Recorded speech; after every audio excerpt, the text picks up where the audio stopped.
देहरादून में मुख्यमंत्री पुष्कर सिंह धामी ने किया लखपति दीदी योजना का शुभारंभ। प्रदेश की समूह से जुड़ी 3.5 लाख महिलाओं को लखपति बनाने का है लक्ष्य।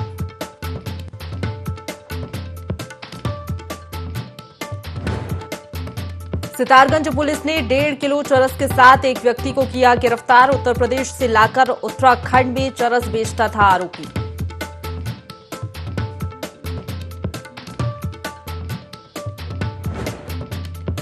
ऊधम सिंह नगर के किच्छा में व्यापार मंडल अध्यक्ष के घर में चोरों ने दिन दहाड़े की चोरी, लाखों का माल ले उड़े चोर।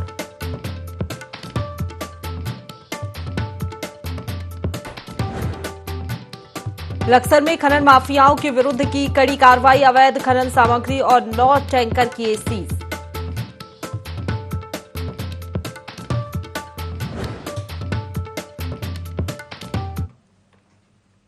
नमस्कार, देवभूमि लाइव में आप सभी का स्वागत है। आपके साथ मैं हूं प्रशंसा। बुलेटिन की शुरुआत करेंगे देहरादून की बड़ी खबर के साथ, जहां उत्तराखंड महिला क्षैतिज आरक्षण मामले में सुप्रीम कोर्ट का स्टे आया है सामने। आज सुप्रीम कोर्ट ने सुनवाई कर स्टे लगा दिया है। मुख्यमंत्री धामी ने फैसले का स्वागत किया है।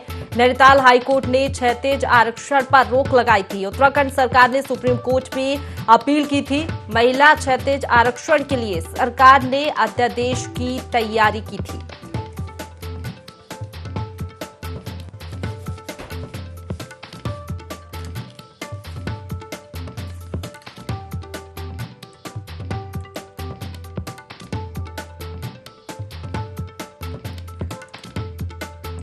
बड़ी खबर देहरादून से बता रहे हैं, उत्तराखंड महिला क्षैतिज आरक्षण मामले में सुप्रीम कोर्ट ने स्टे लगा दिया है। आज सुप्रीम कोर्ट ने सुनवाई कर स्टे लगाया है। मुख्यमंत्री धामी ने फैसले का स्वागत किया है। नैनीताल हाईकोर्ट ने क्षैतिज आरक्षण पर रोक लगाई थी। उत्तराखंड सरकार ने सुप्रीम कोर्ट में अपील की थी और सरकार के पक्ष में एक तरीके से कह सकते हैं फैसला आया है। मुख्यमंत्री धामी ने भी फैसले का स्वागत किया है। खबर पर ज्यादा जानकारी लेंगे, हमारे साथ संवाददाता आकाश फोन लाइन पर जुड़ गए हैं। आकाश, बड़ा फैसला आया है, सुप्रीम कोर्ट ने क्षैतिज आरक्षण मामले में स्टे लगा दिया है, क्या जानकारी है? बिल्कुल प्रशंसा, कह सकते हैं कि एक बड़ा फैसला सुप्रीम कोर्ट की तरफ से आया है। निश्चित तौर पर कहीं न कहीं उत्तराखंड सरकार के लिए और उत्तराखंड की जो महिलाएं हैं उनके लिए राहत भरी खबर यह है, क्योंकि जिस तरीके से नैनीताल हाईकोर्ट ने जो सरकारी नौकरी में आरक्षण सरकार ने तय किया था, बकायदा उसके लिए विधानसभा से अध्यादेश भी जो है पास कराया था, उसके बाद से ही लगातार महिलाओं को इसका लाभ मिल रहा था। लेकिन जिस तरीके से अन्य राज्य की महिलाओं ने के द्वारा जो PIL दाखिल की गई थी, तो उसके बाद नैनीताल हाईकोर्ट ने इस पर रोक लगा दी थी। और जिसके बाद कहीं ना कहीं एक बड़ा झटका उत्तराखंड की महिलाओं को लगा था कि जो तमाम सरकारी नौकरी में जो पार्टिसिपेट करती हैं उनमें अब आरक्षण नहीं मिलेगा। और उस समय भी ये कहा गया था कि सरकार की तरफ से ये कोशिश थी कि महिलाओं को आरक्षण मिले, क्योंकि लगातार सरकार की कोशिश है कि महिलाओं को सशक्त किया जाए और तमाम जो भागीदारी है महिलाओं की वो हर चीज में जो है होनी चाहिए। तो उसी के तहत सरकार भी कोशिश कर रही थी। और ये वजह है कि नैनीताल हाईकोर्ट के फैसले के बाद सरकार ने तमाम अधिकारियों को भी ये निर्देश दिए थे कि वो SLP दाखिल करे सुप्रीम कोर्ट में, एक मजबूत पैरवी के साथ जो है SLP दाखिल की जाए, जिससे कि कहीं ना कहीं उत्तराखंड की जो महिलाएं हैं उनको जो है आरक्षण मिल सके। यही वजह है कि आज सुबह सुप्रीम कोर्ट में पूरे मामले को लेकर के सुनवाई हुई है। SLP सरकार की तरफ से दाखिल की गई थी और इसको लेकर के जिस तरीके से नैनीताल हाईकोर्ट का जो फैसला था उस पर स्टे एक तरीके से दिया गया है। तो कह सकते हैं कि राहत भरी खबर उत्तराखंड सरकार के लिए और उत्तराखंड की महिलाओं के लिए जो सरकारी नौकरियों में पार्टिसिपेट करती हैं। और ये वजह है कि जिस तरह के सुप्रीम कोर्ट के फैसले आने के बाद खुद मुख्यमंत्री पुष्कर सिंह धामी ने ट्वीट करके इस फैसले का स्वागत किया है और एक तरह से कहा है कि सरकार हमेशा से ही महिलाओं को आगे बढ़ाने के लिए काम कर रही है। और ऐसे में कह सकते हैं कि जिस तरीके से सुप्रीम कोर्ट का फैसला है वो कहीं ना कहीं उत्तराखंड राज्य के लिए एक हितकारी फैसला है। और ऐसे में आने वाले समय में इसका लाभ कहीं ना कहीं जो सरकारी नौकरियां हैं उसमें महिलाओं को मिलता हुआ दिखाई देगा। जी, शुक्रिया आपका हमारे साथ जुड़ने के लिए और तमाम जानकारी के लिए।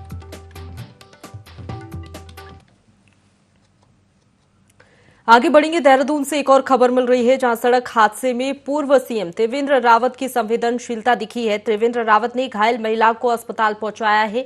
काफिला रोककर घायल महिला को खुद उठाया है। एम्बुलेंस बुलाकर घायल को अस्पताल पहुंचाया। देहरादून के राजपुर रोड पर कार और बाइक की भिड़ंत हुई थी। बाइक सवार महिला इसमें घायल हो गई थी और पूर्व सीएम त्रिवेंद्र सिंह रावत की संवेदनशीलता सामने आई है। काफिला रोककर घायल महिला को खुद उठाया और एम्बुलेंस से अस्पताल पहुंचाया। तो देहरादून से बड़ी खबर बता रहे, सड़क हादसे में पूर्व सीएम त्रिवेंद्र रावत की संवेदनशीलता दिखी है। त्रिवेंद्र रावत ने घायल महिला को अस्पताल पहुंचाया, काफिला रोककर घायल महिला को खुद उठाया, एम्बुलेंस बुलाकर घायल को अस्पताल पहुंचाया। देहरादून के राजपुर रोड पर कार और बाइक की भिड़ंत हुई थी, जिसमें महिला घायल हो गई थी।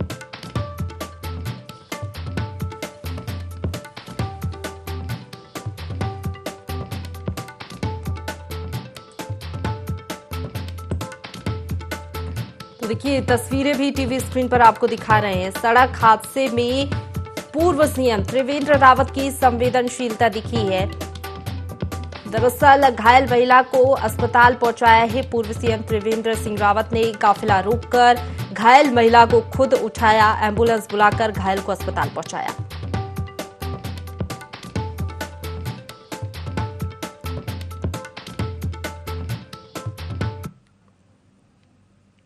तो चलिए अब खबरों की ओर बढ़ेंगे, जहां कन्नौज निवासी 102 वर्षीय स्वतंत्रता संग्राम सेनानी राम प्यारी ने मुख्यमंत्री पुष्कर सिंह धामी को पत्र भेजा और 13 अक्टूबर को आईएसबीटी देहरादून में उनका आत्मीय सम्मान करने के लिए आभार व्यक्त किया।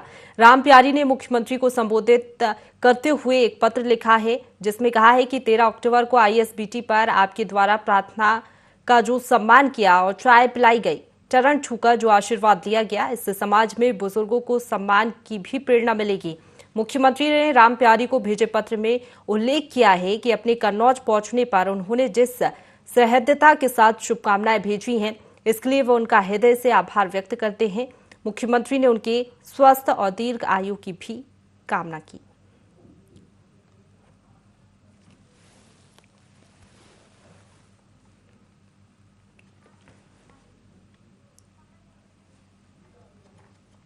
आगे बढ़ेंगे। मुख्यमंत्री पुष्कर सिंह धामी ने प्रदेशवासियों को उत्तराखंड के लोक पर्व इगास बग्वाल की बधाई और शुभकामनाएं दी हैं। मुख्यमंत्री धामी ने कहा कि इगास बग्वाल उत्तराखंड की लोक संस्कृति और परंपराओं का प्रतीक है।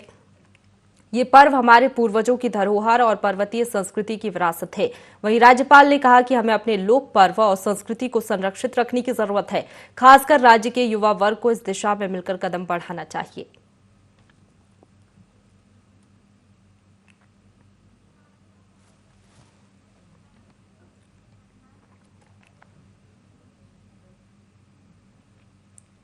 आगे बढ़ेंगे। उत्तराखंड सरकार ने 6 आईपीएस और 4 पीपीएस अधिकारियों के तबादले कर दिए हैं। अपर सचिव अतर सिंह ने स्थानांतरण आदेश जारी किया है। आदेश के अनुसार आईपीएस अजय सिंह को हरिद्वार जिले का नया एसएसपी बनाया गया है। आईपीएस विशाखा भदाड़े अशोक को रुद्रप्रयाग का एसपी बनाया गया है। वहीं आईपीएस हिमांशु कुमार वर्मा को बागेश्वर जिले की कमान सौंपी गई है, जबकि पीपीएस अधिकारी प्रमेंद्र डोबल को चमोली जनपद का प्रभारी पुलिस अधीक्षक बनाया गया है।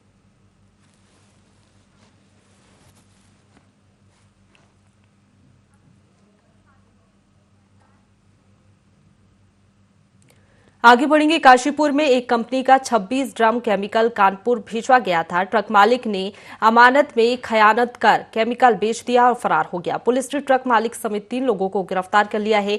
वहीं 26 ड्रम भी बरामद कर लिए गए हैं। सीओ वंदना वर्मा ने खुलासा करते हुए बताया कि 26 अक्टूबर को काशीपुर की आईजीएल स्पेशलिटी केमिकल कंपनी से एक ट्रक में कानपुर के लिए केमिकल लादा गया था, जिसकी कीमत 13 लाख रुपए थी। ये ट्रक 27 अक्टूबर को कानपुर में ग्राहक को मिलना था।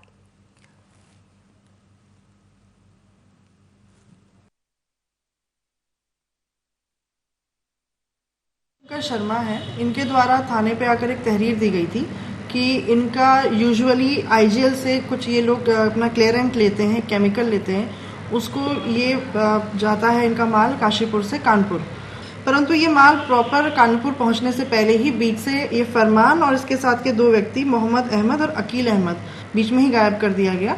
तो इसमें इनके द्वारा मुकदमा पंजीकृत कराया गया। इसमें हमने सभी लोगों की लोकेशंस वगैरह निकाली और तुरंत इसमें हमारी टीम को रवाना किया और इसमें ये फाइनली इसमें हमें 35 जो भी माल गया था, 35 जो ये ड्रम गए थे, इसमें से 26 ड्रम हमें बरामद हुए हैं माल सहित। शेष जो 9 हैं वो बता रहे हैं कि वो बेच दिए गए हैं। उनकी भी हम लोग अभी तस्दीक कराएंगे। आगे बढ़ेंगे। उत्तराखंड सरकार नकल माफियाओं पर नकेल कसेगी। इसके लिए सरकार नकल अध्यादेश लाने की तैयारी कर रही है। सीएम पुष्कर सिंह धामी ने कहा कि ये कानून बेहद जरूरी है ताकि भविष्य में पेपर लीक जैसी बड़ी घटनाओं की पुनरावृत्ति न हो। बता दें कि यूके SSSC पेपर लीक मामले में 43 से ज्यादा लोग गिरफ्तार किए जा चुके हैं, जिनमें से 20 से अधिक लोगों की जमानत भी हो गई है। नकल अध्यादेश चूंकि बहुत ज़रूरी है, यहाँ पर आने वाले समय में कोई भी किसी प्रकार का भी जो है बड़ा जो हेरफेर होता है, बड़ा अपराध होता है, वो न कर पाए और भविष्य में इस पूरी तरह से इस पर रोक लगे, कभी आगे चलकर पुनरावृत्ति न हो, इसलिए हम लोग इस दिशा में बढ़ रहे हैं।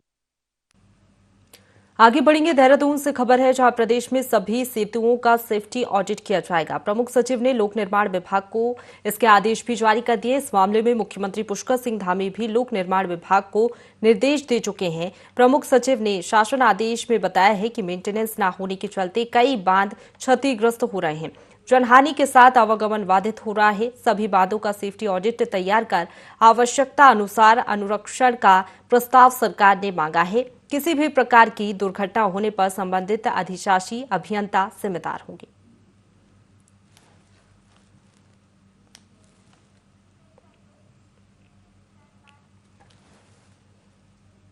उत्तराखंड के सीएम पुष्कर सिंह धामी ने सचिवालय में देहरादून स्मार्ट सिटी परियोजना की समीक्षा की। इस दौरान सीएम धामी ने अधिकारियों को देहरादून को आदर्श शहर बनाने की कार्ययोजना तैयार करने के निर्देश दिए। उन्होंने स्मार्ट सिटी के तहत सभी कार्य गुणवत्तापूर्वक और तय सीमा में करने को कहा। साथ ही ये भी कहा कि सभी कार्य आने वाले 50 साल की परिस्थितियों को ध्यान में रखकर किए जाएं। सीएम धामी ने जनप्रतिनिधियों के सुझावों को गंभीरता से लेते हुए अमल में लाने के निर्देश दिए। सीएम ने कहा कि सभी विभाग और कार्यदायी संस्थाएं समन्वय के साथ काम करें।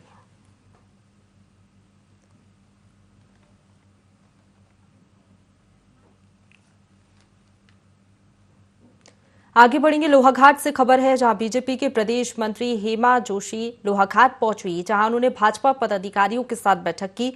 प्रदेश मंत्री हेमा जोशी ने बीजेपी पदाधिकारियों से कहा कि अभी से 2023 में होने जा रहे हैं नगर पालिका और नगर पंचायत के चुनाव के लिए जुटने के निर्देश दिए। हेमा जोशी ने कहा कि प्रदेश के युवा मुख्यमंत्री पुष्कर सिंह धामी के नेतृत्व में उत्तराखंड तेजी से विकास की राह में दौड़ रहा है।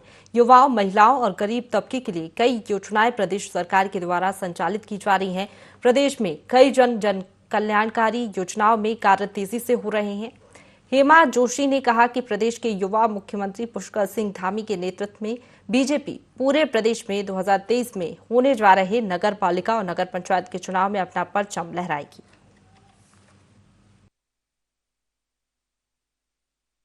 पार्टी पूर्ण रूप से तैयार है। हमारे माननीय मुख्यमंत्री जी वास्तव में विकास की नदियां बहा रहे हैं।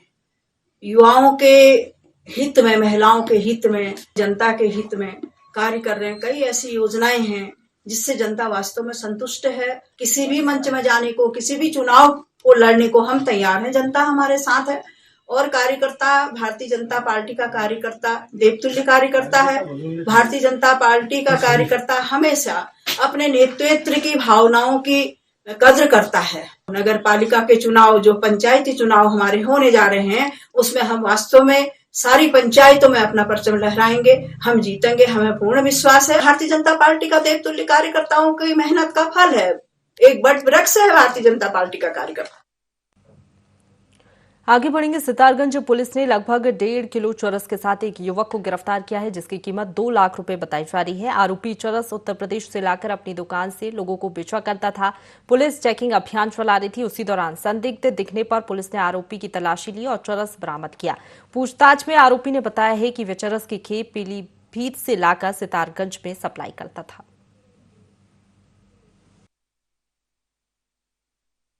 सितारगंज क्षेत्र में लगातार नशे की शिकायतें प्राप्त हो रही थी कि लोगों को नशा बेचा जा रहा है, तो उसी में ठोस कार्रवाई करते हुए इंस्पेक्टर सितारगंज के नेतृत्व में हमने टीम गठित की थी और जिन लोगों के द्वारा एक इसमें अभियुक्त विद्या रामपाल को गिरफ्तार किया गया है, जिनसे लगभग 1.5 किलो चरस की बरामदगी हुई है।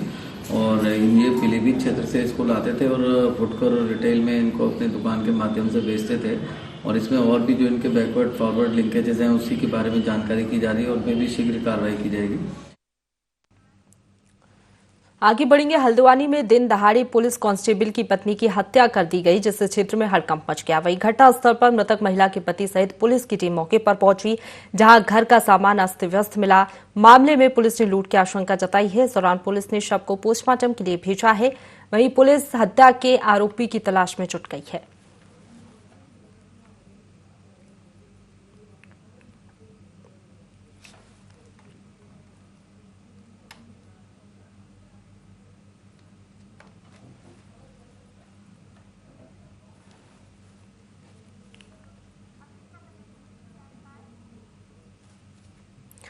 आगे बढ़ेंगे। लोहाघाट के जेआईसी खेल मैदान में 3 दिवसीय जिला स्तरीय खेल प्रतियोगिता का आयोजन किया गया, जिसमें जिले के 5 ब्लॉकों के खिलाड़ियों ने भाग लिया।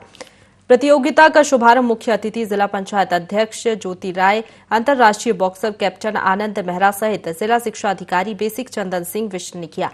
इस दौरान जिला पंचायत अध्यक्ष ज्योति राय ने बताया कि इस प्रकार की खेल प्रतियोगिताएं छात्र छात्राओं के लिए काफी अहम है। खेलों से बच्चों में आत्मविश्वास बढ़ने के साथ साथ बच्चे नशे से भी दूर रहते हैं।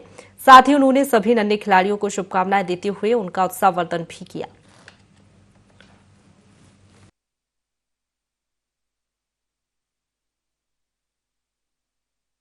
क्रीड़ा एवं सांस्कृतिक समारोह 2022 का आयोजन यहाँ किया गया है, जो कि बच्चों के विकास के लिए बहुत ही महत्वपूर्ण है। और मैं भी देखती बहुत छोटे छोटे बच्चे यहाँ भाग कर रहे हैं, जो कि हमारे पूरे जनपद से बहुत ही दूर दूर की क्षेत्रों से यहाँ बच्चे यहाँ आए हैं। मुझे पूरा विश्वास है कि अपना अच्छे से प्रदर्शन करेंगे, अपने क्षेत्र में जिनका काम है।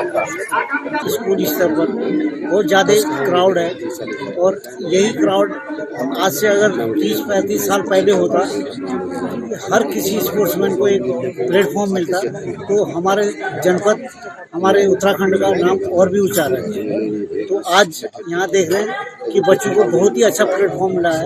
इनको आगे बढ़ने के लिए बहुत ही अच्छे सुनहरे मौके हैं, और यहाँ हर एक पीटीआई अपने 100% इन लोगों को कोचिंग के तौर पर देते हैं। अधिकांश बच्चों के द्वारा जो है इस 3 दिवसीय जनपद स्तरीय खेलकूद प्रतियोगिता में जो है प्रतिभाग किया जा रहा है, और बच्चों के चेहरे को देखते लग रहा था कि इन बच्चों में जो है काफी उत्साह है, और मुझे अपेक्षा है कि बच्चे यहाँ पर जो है अच्छा से अच्छा प्रदर्शन करेंगे, और इसी प्रदर्शन को जो है स्टेट लेवल पे भी जो है प्रदर्शित करेंगे, और इस जनपद का नाम रोशन करेंगे।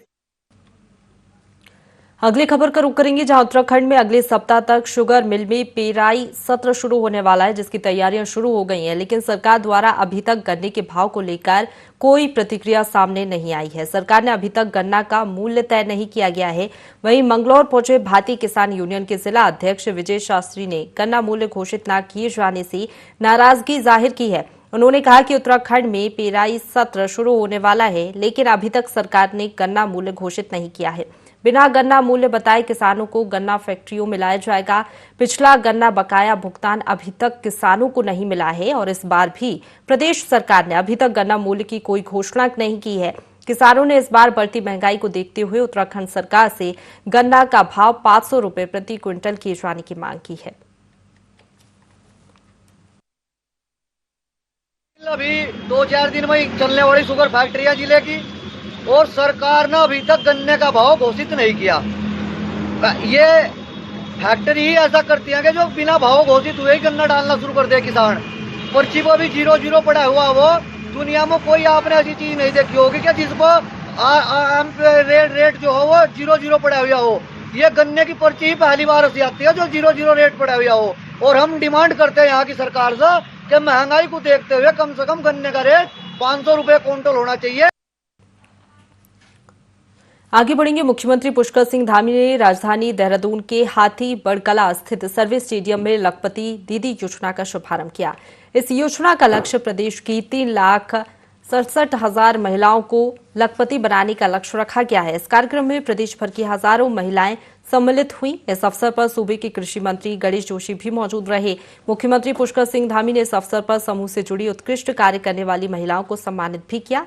साथ ही इस अवसर पर मुख्यमंत्री ने कहा कि लखपति दीदी योजना से राज्य की महिलाएं आर्थिक रूप से संपन्न और आत्मनिर्भर बनेगी।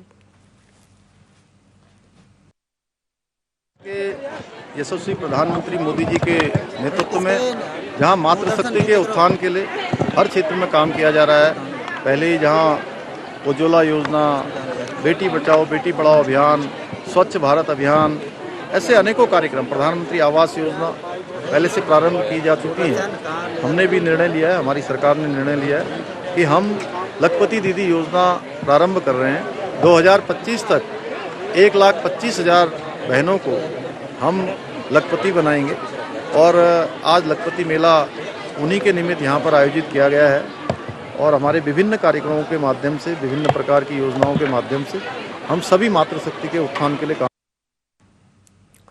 आगे बढ़ेंगे। उत्तराखंड के परिवहन मंत्री चंदन राम दास ने देहरादून में उत्तराखंड परिवहन निगम की कार्यशाला परिसर के नवनिर्मित कार्यों का शिलान्यास किया। इस परियोजना पर 25 लाख रुपए की लागत आएगी। वहीं हमसफर और अटेंडेंस ऐप की लॉन्चिंग की। इस मौके पर मंत्री दास ने कहा कि परिवहन सेवाओं को और बेहतर बनाया जाएगा, जिससे यात्रियों को किसी परेशानी का सामना न करना पड़े। हमसफर और अटेंडेंस ऐप से ऑनलाइन सेवाओं और शिकायत दर्ज करने में काफी मदद मिलेगी।